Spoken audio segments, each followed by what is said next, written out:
अस्सलाम वालेकुम दोस्तों, अपनी नेक्स्ट वीडियो के साथ आपको वेलकम करता हूं अपने इस चैनल में। उम्मीद है सब खैरियत से होंगे। तो चलते हैं आज की अपनी अहम न्यूज़ और इन्फॉर्मेशन की जानिब। सबसे पहले तो बात करेंगे स्पेन रेजिडेंसी कार्ड रखने वालों के लिए एक अच्छी खबर से। उसके बाद इंग्लैंड से यूरोपियन की वापसी क्यों कर हो रही है, इसकी मेन रीजंस क्या हैं, इस पे बात करेंगे। उसके बाद इंग्लिश मिनिमम विदार वालों के लिए एक बुरी खबर है, काफ़ी अहम अपडेट है, वो आप लोगों के साथ शेयर करूंगा। उसके बाद 1 लाख यूरो जुर्माना और रेंता के बारे में कुछ अहम मालूमात है जो आप लोगों के साथ शेयर करूंगा, और आप लोगों के इस पे जो कमेंट्स हैं उनको कवर करूंगा। दोस्तों, काफ़ी ज़्यादा कमेंट जो है वो स्पेन रेजिडेंसी के बाद जो इंग्लैंड से यूरोपियन की वापसी है उस पर आए हैं। अंग्रेसो मिनिमम विताल के बारे में जो बुरी खबर है, इसका लिंक, उसके साथ साथ 1 लाख यूरो जुर्माने का लिंक, ये दोनों आपको नीचे डिस्क्रिप्शन में मिल जाएंगे। आप इनको खुद भी क्लिक करके रीड कर सकेंगे। तो सबसे पहले तो बात करते हैं कि स्पेन रेजिडेंसी कार्ड रखने वालों के लिए कौन सी अच्छी खबर है जो कि काफ़ी अहमियत की हामिल है, जिससे काफ़ी बड़ा मसला जो है वो ख़त्म हो जाएगा रेजिडेंसी कार्ड रखने वालों का। तो आपको मालूम है कि आपके पास सबसे पहले जो 1 साल का, फिर 2 साल का, फिर 2 साल का और फिर आगे पीआर कार्ड मिलता है, वो चंद जो है वो कैटेगरीज में अब डायरेक्ट 1 साल के बाद 4 साल का कार्ड दिया जाएगा और दे रहे हैं। अब यहाँ पे एक अहम नुक्ता उठता है जो कि काफ़ी ज़्यादा, उसमें अगर आपके पास पीआर आ जाती है और उसके बाद आपको किसी और कंट्री में, शेंजन स्टेट में जाके काम करना होता है, तो आपको पता है कि मुख्तलिफ प्रोविंसेस में मुख्तलिफ तरह के रूल है, रेगुलेशन है, जिसको आपको फॉलो करना है। और उसमें जो आम तौर पे चल रहा है वो यह है कि 3 से 4 महीने कम से कम आपका कंटिन्यूसली आलता चलता होना चाहिए और आपका जो रिकॉर्ड है वो बिल्कुल क्लीन होना चाहिए। तो उसके बाद आपने पीआर कार्ड को आप ईयू कार्ड में तब्दील करवा सकते हैं। तो ये तो आपको पता है कि स्पेन में ये कानून राइज है। यहाँ पे चंद एक क्वेश्चन मैं आपको बताता चलूं कि कुछ दोस्तों का ये आता है कि हमारा 1 साल का कार्ड, 2 साल का, अब लास्ट 2 साल का खत्म हो गया है, अब हमने आगे पीआर लेनी है, तो क्या हम डायरेक्ट अपना ईयू कार्ड ले सकते हैं? बिल्कुल आप ले सकते हैं, लेकिन मेरा मशवरा ये है कि आप डायरेक्ट ईयू कार्ड लेने की बजाय पहले अपना पीआर कार्ड लें, और जैसे आपको लार्गा दुरासियन मिल जाती है उसके बाद 2-3 महीनों के बाद जो है आपका जब कंटिन्यूसली आलता चलता रहता है, तो उसके बाद आप जो है अपना ईयू कार्ड जो है वो अप्लाई करें। ईयू कार्ड जो है आप डायरेक्ट अप्लाई कर सकते हैं, लेकिन बहुत ज्यादा देखने में आया है जिन लोगों ने डायरेक्ट अप्लाई किया उनकी रिजेक्शन का बहुत ज्यादा चांस रहा है। जब आपका रिजेक्शन का चांस होता है तो आपके लिए डॉक्यूमेंट्स जीरो हो जाते हैं, आप दोबारा जीरो पे चले जाते हैं। लेकिन जब आप पीआर पहले लेंगे, लार्गा दुरासियों लेंगे, उसके बाद आप अप्लाई करेंगे अपना ईयू कार्ड, तो अगर खुदा न खास्ता आपका ईयू कार्ड रिजेक्ट भी होता है तो कम से कम आपकी जो पीआर है वो आपके पास रहती है, वो आपके पास वैलिड होती है। ये लाजमी तौर पे इस चीज का ख्याल रखें, क्योंकि इससे काफी लोग मुतासर हुए हैं। अब जो अच्छी खबर है वो मैं आप लोगों के साथ शेयर करता चलूं। इटली में क्या तरीकाकार है, जब आप टेम्परेरी रेजिडेंसी को क्रॉस करके आगे पीआर की तरफ जाते हैं तो ऑटोमेटिकली इटली में ये है कि आपको पीआर ही मिले। पीआर जो कार्ड है, लार्गा दुरासियन, वही ईयू कार्ड के तौर पे यूज हो जाता है, यानी कि दोनों में कोई फर्क नहीं होता। इटली में ऐसा नहीं है कि आपने अगर काम किसी और शेंजन मुल्क में करने जाना है तो वो पहले तब्दील करवानी है, तब्दील करवा के फिर आपने जाना, बल्कि वहां पे जो आपकी सोजोर्न होती है वो आप डायरेक्ट जो है वो कर सकते हैं, उस पर काम जाके कर सकते हैं, कोई भी उसमें मसला नहीं है। लेकिन यहाँ पे एक और बात आप लोगों को बताता चलूं कि चंद एक और मुल्क भी हैं जहाँ पे इस तरह के रूल है, रेगुलेशन जो है वो राइज है, लेकिन ये जो कानून है ये स्पेन में अभी तक राइज नहीं है। लेकिन आने वाले वक्त में जो इस तरह एरिया की नई अपडेट्स आ रही हैं, जो ये तब्दील करने जा रहे हैं, उसमें ये भी एक अच्छी अपडेट है कि स्पेन में भी जो आपको अब लार्गा दुरासियन दी जाएगी वो दी जाएगी जिसमें ऑलरेडी ईयू का ऑप्शन होगा। आप अगर उसको बगैर तब्दील करवाए भी किसी शेंजन स्टेट में जाके काम करना चाहेंगे तो आप कर सकेंगे। ये एक बहुत अच्छी अपडेट है।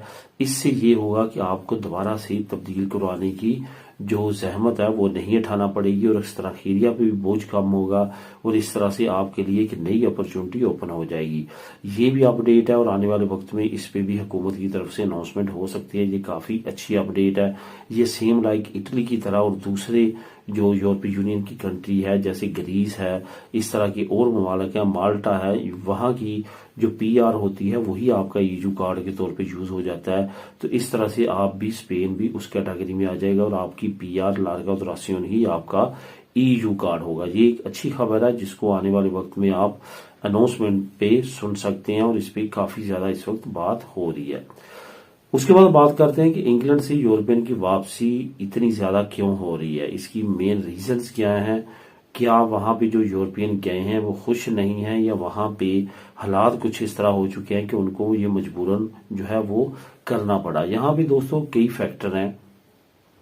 जो सबसे बड़ा फैक्टर है वो ये फैक्टर है कि बहुत सारी फैमिलीज वहां पे ऐसी गई हैं जिन्होंने बड़ी बड़ी उम्मीदें लगाई और खास तौर पे उन्होंने अयोध्या के बारे में काफी बड़े बड़े प्लान बनाए कि वहां पे इमदाद मिलती है बच्चों के बारे में, और वहां पे सेटलमेंट का सारा जो है उन्होंने तरीकाकार सोचा और वहां पे जा बसे। वहां पे बिलाशुबा बच्चों की एजुकेशन को अगर लेके देखें तो बच्चों की एजुकेशन के लिहाज से, क्योंकि इंग्लिश कंट्री है और अच्छी एजुकेशन का स्टैंडर्ड है वो तो ठीक है, लेकिन वहां पे बाकी कुछ सर्कमस्टेंसेस ऐसे हैं कि जिसमें कुछ फैमिली सरवाइव नहीं कर पाती हैं और वो फैमिलीज वापसी का रुख करती हैं। खास तौर पे वो फैमिलीज जिनका यहाँ पे बिजनेस बहुत अच्छा था और वो अपना सारा छोड़ छाड़ के वहां पे गए।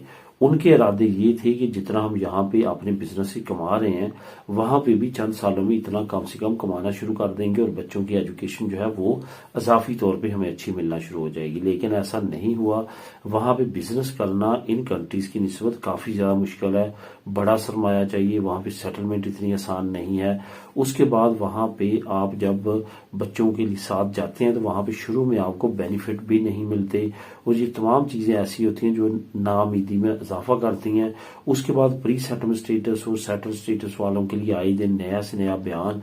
अभी रिसेंटली जो हुकूमत ने अनाउंस किया कि यूरोपियन पासपोर्ट रखने वालों को हम ब्रिटिश पासपोर्ट नहीं देंगे, तो ये एक नई ऐसी खबर है जो कि यूरोपियन के लिए बुरी समझी गई।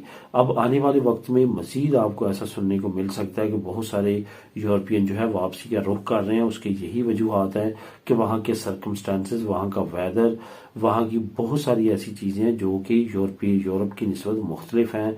वहां पे लोग एडजस्ट नहीं कर पाते और वापसी का रुख करते हैं।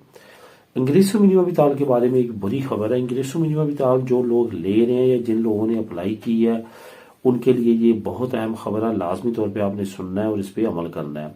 असल में इंग्रेसो मिनिमम विताल का आपको दी जाती है कि आपकी फाइनेंशियल कंडीशन जो है वो ठीक नहीं है, और बहुत सारी फैमिलीज और बहुत सारे लोग ये समझते हैं कि जब 2 साल के लिए सिलेक्ट हो गई तो अब तो इसमें मसला ही कोई नहीं है, 2 साल तो ये मिलेगी मिलेगी। लेकिन ये याद रखें हर 3 महीने हर 2 महीने बाद वो आपका सारा फाइनेंशियल रिकॉर्ड चेक करते हैं, और अगर आप इंग्रेसो मिनिमम विताल पे कंटिन्यूसली एलिजिबल जाते हैं तो लगी रहती है, वरना वो आपकी इंग्रेसो मिनिमम विताल काटते हुए देर नहीं लगाते। इसके बेशुमार एग्जांपल्स हैं। अब उनकी तरफ से एक नई अनाउंसमेंट सामने आई है। उन्होंने कहा है कि अगर कोई फैमिली या इंडिविजुअल अपना रेंता डिक्लेयर नहीं करवाता और इंग्रेसो मिनिमम विताल अप्लाई की हुई है या उन्होंने लगवाई हुई है तो उनकी डेंजर जोन में चली जाएगी इंग्रेसो मिनिमम विताल। अब आपने करना क्या है कि रेंता बर वक्त आपने लाजमी तौर पे डिक्लेयर करवा लेना है, और करवाना भी कब है, जब रेंते की डेट शुरू हो जाती है तो उसके बाद आपने देर नहीं करनी। आपने अपना पिछले साल का रेंता डिक्लेयर करवा देना है। जब भी आपसे वो मांगे इंग्रेसो मिनिमम विताल वाले तो आप फौरन उसको अपनी जो रेंता है उसको अपलोड कर दें स्कैन करके, ताकि उन तक पहुंच सके। तो ये चीज को उसको लाजमी तौर पे याद रखें। ये मैं लिंक भी नीचे दे रहा हूँ, आप खुद भी रीड कर सकते हैं। इसके लिए बहुत जरूरी है कि आपने रेंता डिक्लेयर करवाना है अगर आपने अपनी इंग्रेसो मिनिमम विताल को बचाना है तो। अब बात करते हैं 1 लाख यूरो जुर्माने की। हुकूमत ने अनाउंस किया है कि वो प्रोपिटारियोस जो कि अपने बविंदे को सस्ता सेल करते हैं उनको 1 लाख यूरो तक जुर्माना होगा। मतलब ये कि वो टैक्स बचाने के लिए अपने 1.5 लाख के घर को लाख शो करते हैं, हमने सेल किया, 2 लाख वाले को 1.25 लाख शो करते हैं टैक्स बचाने के लिए, ताकि बायर और जो सेलर है दोनों का टैक्स बच सके। तो सिंध ने अनाउंस कर दिया कि अगर ऐसा पाया गया और हमने वैल्यू लगाई कि घर की वो वैल्यू नहीं है जो शो की गई, तो 1 लाख यूरो तक प्रोपिटारियों को जुर्माना होगा। ये एक अहम खबर है, इससे अफेक्ट हो सकती है हमारी कम्युनिटी भी। लिंक नीचे मौजूद है, आप खुद भी इसको क्लिक करके रीड कर सकते हैं। जहां तक रेंते की अहम मालूमात है तो रेंते के बारे में काफी दोस्तों के कमेंट आते हैं कि रेंते का कौन सा तरीका जो है वो ज्यादा बेहतर है। तरीके तो सारे ही काफी बेहतर हैं, लेकिन अगर आप ज्यादा बिजी हैं तो आप टेलीफोन वाला तरीका अपना सकते हैं, अपने खस्तूर वाला तरीका अपना सकते हैं, यानी कि आप अपने कोई खस्तूरिया से करवा सकते हैं। वो 20-30 यूरो लेंगे। उसके बाद जो है वो आम तौर पे जो हमारी कम्युनिटी के लोग बैठे हुए हैं जो रेंता डिक्लेयर करते हैं वो भी आपका रेंता डिक्लेयर कर सकते हैं।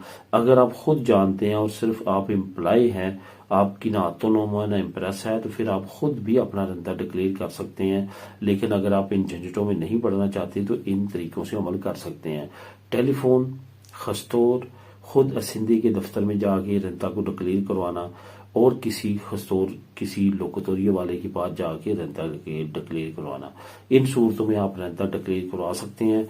इसके लिए कोई भी स्पेशलाइजेशन या कोई और चीज़ की ज़रूरत नहीं है, बहुत नॉर्मल है। और जिन लोगों ने पहले रेंते डिक्लेयर करवाए हैं उनसे भी आप मज़ीद मालूमात ले सकते हैं। मिलेंगे नेक्स्ट वीडियो में नई अपडेट्स के साथ। अल्लाह हाफिज़।